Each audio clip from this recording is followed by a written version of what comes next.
friends, welcome to Science with me. My name is Dr. Erica and we are in the middle of some amazing Tinkercad circuit tutorial. Today we are going to be making sort of an LED dial where as we spin the dial up, it's going to light up more and more LEDs. And we're going to do that with our voltage comparator.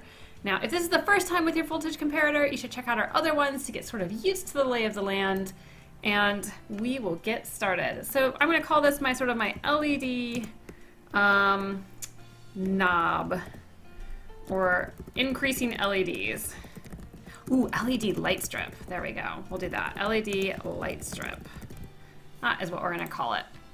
Now I am going to grab, normally we grab this little breadboard that's small. This is what we've built almost all of our circuits exclusively on. This time I'm actually going to pull out what we call a normal size breadboard. I'm going to delete this one back here. This is a normal size breadboard. All of the same rules of the game apply, so you'll notice that it shows me what pins are connected in green, and we have this lovely gap that we're used to, and the rails on the top and the bottom that we use for power are connected all the way through, so not too much different than normal. I am going to grab some batteries here so that I can power my circuit. And I'm going to change this from one battery to two. So if I click on my battery, this menu comes up and I can choose the count of my batteries. So instead of having 1.5 volts at one battery, I'll have 3 volts for my 2 batteries. And I'm going to connect my rails. I'm going to put this in red and black. So that always helps visually if you need to end up troubleshooting. It helps you troubleshoot a little bit to know where you're going. And then on this side, I can connect the rails down here, and I'm going to do that by just sort of going out this way a little bit and then back in, and that one should be red, and then this one, I should have done the other one first. This one will be black. Just like that. Beautiful. Alright, so we've got a breadboard. We are all powered up on our breadboard. Now we need our integrated circuit, or our chip. And we are using the 339, which is a quad comparator. So we have used the dual comparator, and we've actually only used one of the inputs, or the outputs for that. So we've compared 2 things and looked at the output.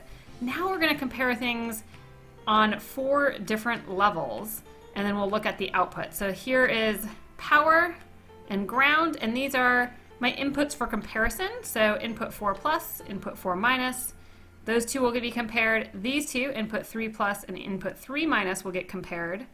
Input 1 plus and input 1 minus will get compared, and then input 2 plus and input 2 minus will get compared. They all get compared separately on their own, and then their outputs are right here: output 2, output 1, output 3, and output 4.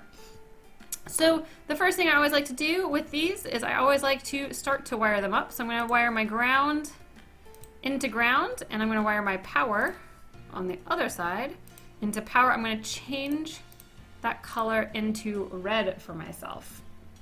So to make my inputs all be the same thing, I want my knob to sort of control 4 LEDs that are lighting up, and I'm going to tie some of these together to make that happen. So I'm going to actually tie all of my positive inputs together. So I can do that by just drawing a wire from input 2 plus here to input 1 plus, and let's change the color of this. Let's say turquoise will be everything that's tying things together. So I want to tie my 3 plus to my 4 plus. We can double check that. Yep. And I also want to tie these guys right on into the 1 plus as well. And we can do that like that. So now I go from 2 plus into 1 plus into 3 plus and into 4 plus. So that all those are tied together. So they sort of have a common thing, which will be the 6 volts that will be common for them. And then I should also pull out some of my LEDs. So I can pull out LEDs. We're going to do 4 LEDs. So let's pull out 4 of them. And I kind of like the idea of changing the colors. It sort of gives us the illusion that we're going to like ramp up even more than just lighting up some LEDs. So I'm going to start with white, and we'll sort of slowly go to red. And I'm changing these by clicking on the LED, and then you have that drop down menu. So I have a white, a yellow, an orange, and a red LED. And we're going to tie the anodes of our LEDs too hot. And so what I could do is, these are all going to go straight to my 6 volts. So we can tie these guys together. And then I can put this one right into the back. All right, if I find I run out of space, I might delete these and put all of them just straight into the back, which might work too. We'll see how our spacing works out for us. And then of course I want my little dial that I'm going to use to turn these LEDs on and off. And one side of my dial we're going to connect into ground, and one side of the dial will connect to hot. So here we'll do this one as the one into ground, and this one, oops, that's both into ground. Let's delete that. This one will go into my 6 volts right there. And then this wiper is going to be sort of a control. It's going to control how much of the 6 volts gets fed into our comparisons, and that will decide when these LEDs light up for us. So now that we have all these guys tied together, let's give them a voltage to tie to. We'll tie it to this. So we can tie it, as I switch this, I'm changing this voltage. So that gives me a way to modulate the voltage and modulate what I am comparing. And we know that the comparison will always be sort of, this will be the same base comparison for us.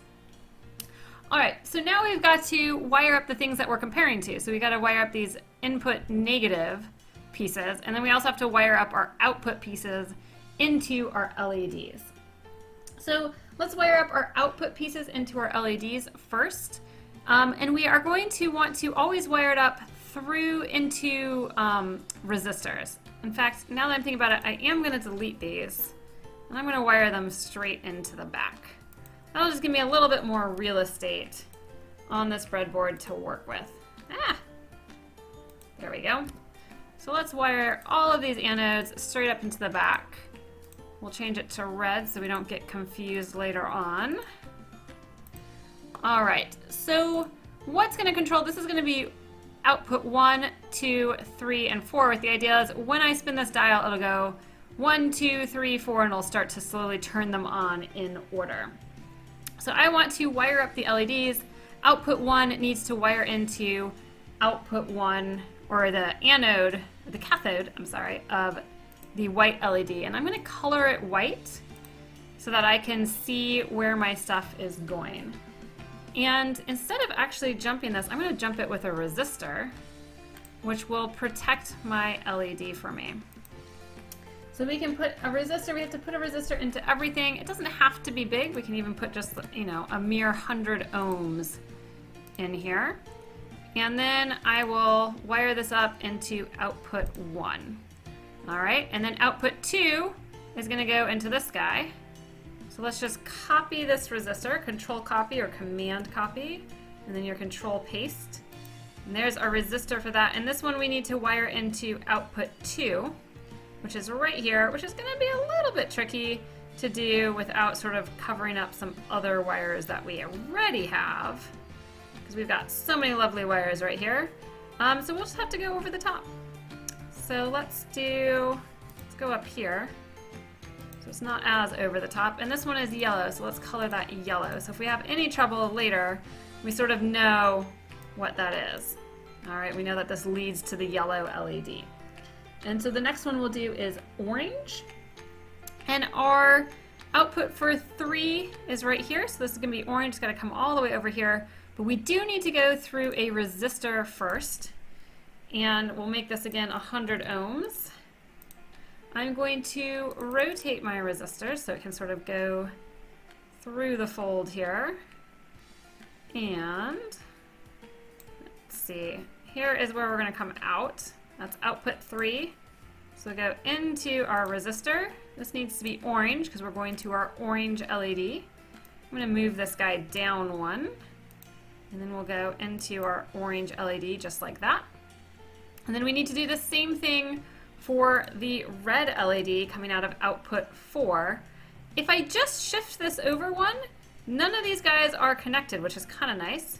So I can come out of output 4, and I can go over 1, so now these 2 are connected and these 2 are connected.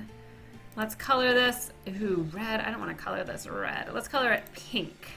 So that we, again, don't get confused. And this is going to go into that piece. So now we have all of our pieces are going from an output through a resistor and into the cathode of their LED.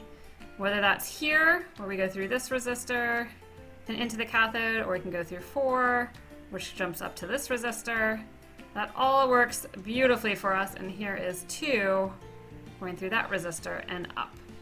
All right, so our outputs are connected, and now we need to just find a way to add something to compare for these input pieces. And we want our inputs to vary, because if they don't vary, then when I flip this, they're just all gonna go on or all gonna go off, and I don't really want that. So how can we do that?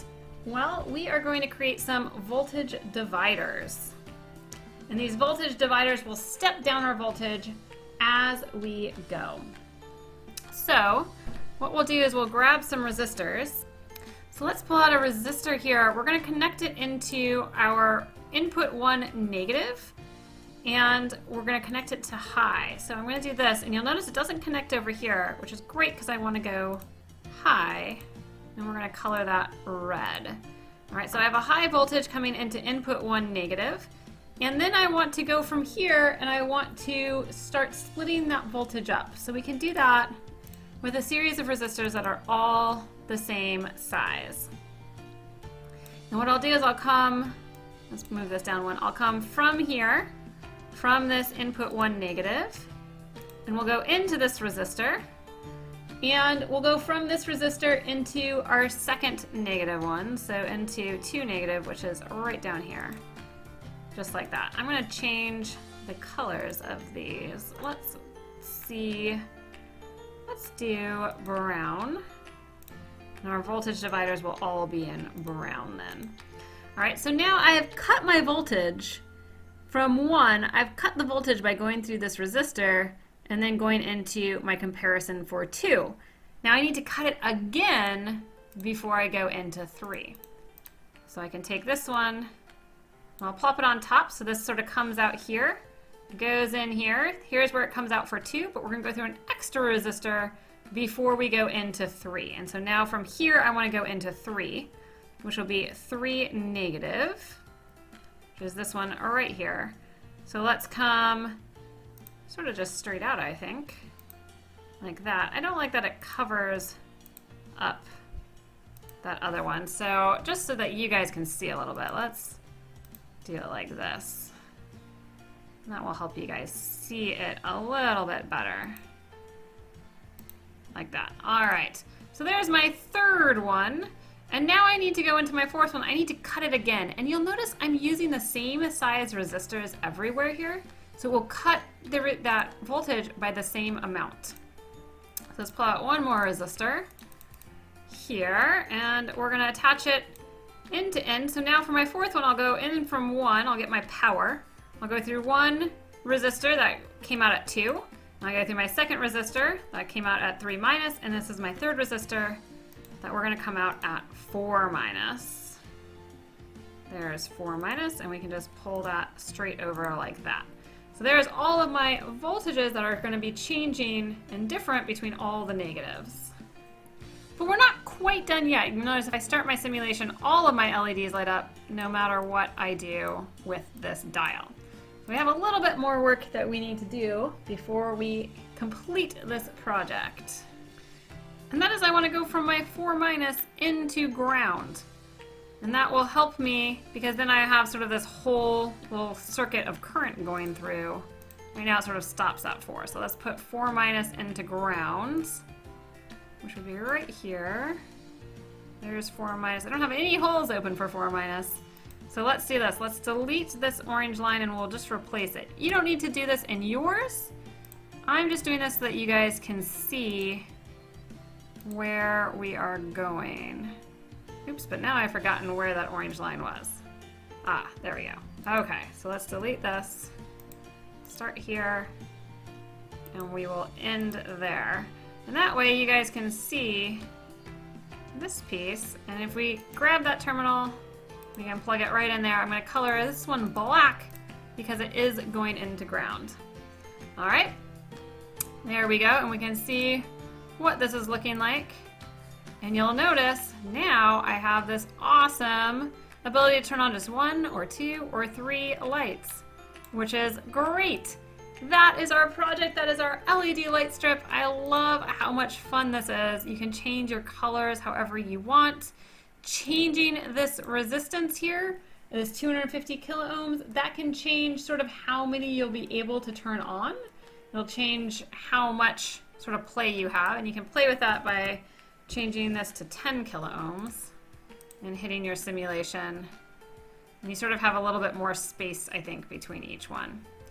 Or maybe that's just my imagination. I'm not sure. But all in all, this is a really cool voltage comparator, and all we've done is we tied all of the sets of one of the voltages, the positives here, to sort of a split voltage, and then we stepped our voltage down. So we started here, and we just stepped it down with each of these resistors so that it had different thresholds to go. Thank you guys so much for joining me. It's been a ton of fun doing this project. I am super excited to see what other projects we come up with. Make sure that you follow us on YouTube and support us at patreon.com/RosieResearch. We'll see you soon. Bye, friends.